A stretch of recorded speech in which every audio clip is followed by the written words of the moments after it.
Thibaut InShape, premier sur YouTube, est-il la vitrine du masculinisme en ligne? Depuis ce week-end, Thibaut InShape a pris la première place sur YouTube en France, dépassant Squeezie avec plus de 19 millions d'abonnés. Cette montée fulgurante soulève des questions sur l'attrait de certains contenus conservateurs et parfois sexistes sur Internet. Des sujets controversés. Thibaut InShape, de son vrai nom Thibaut Delapart, est connu pour ses vidéos de musculation, de mode de vie et de sujets variés allant de la religion à la sexualité. Récemment, il a invité la sexologue Thérèse Argot pour discuter de questions intimes.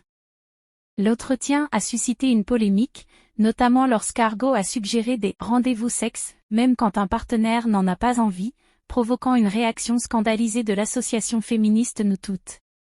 Thibaut InShape a ensuite nié les accusations de sexisme et de misogynie dans une vidéo, se défendant d'avoir blessé intentionnellement. Entre ignorance et maladresse. Thibaut InShape s'est souvent justifié en évoquant des maladresses et une méconnaissance des codes actuels.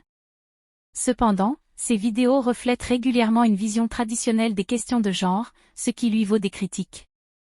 Par exemple, dans une vidéo comparant les identifications de genre en 2003 et 2023, il a ironisé sur la diversité actuelle des identifications, suscitant des accusations de transphobie.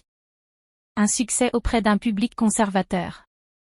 Le succès de Thibaut InShape repose en grande partie sur sa capacité à aborder des sujets populaires et polarisants avec un ton décomplexé. Ses vidéos abordent des thèmes variés, de la pornographie à la religion, souvent avec des titres provocateurs. Sa communauté apprécie sa franchise et sa « légèreté » dans le traitement de sujets délicats. L'ombre du masculinisme. La popularité de Thibaut InShape pourrait aussi s'expliquer par son attrait pour une communauté plus conservatrice, voire masculiniste. Le masculinisme en ligne est en croissance, et les discours antiféministes gagnent en visibilité. Selon l'Institut du genre en géopolitique, IGG, les discours de haine contre les droits des femmes et des personnes LGBT+ augmentent sur les réseaux sociaux. Le Haut Conseil pour l'égalité a également alerté sur l'ancrage des clichés masculinistes parmi les jeunes hommes et le risque de violence inspirée par ces idéologies, rappelant des incidents comme l'attaque à la voiture bélier de Toronto en 2018.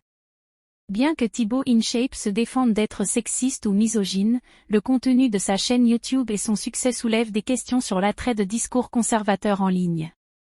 Sa première place sur YouTube pourrait refléter une tendance inquiétante vers une plus grande acceptation des idéologies masculinistes sur Internet.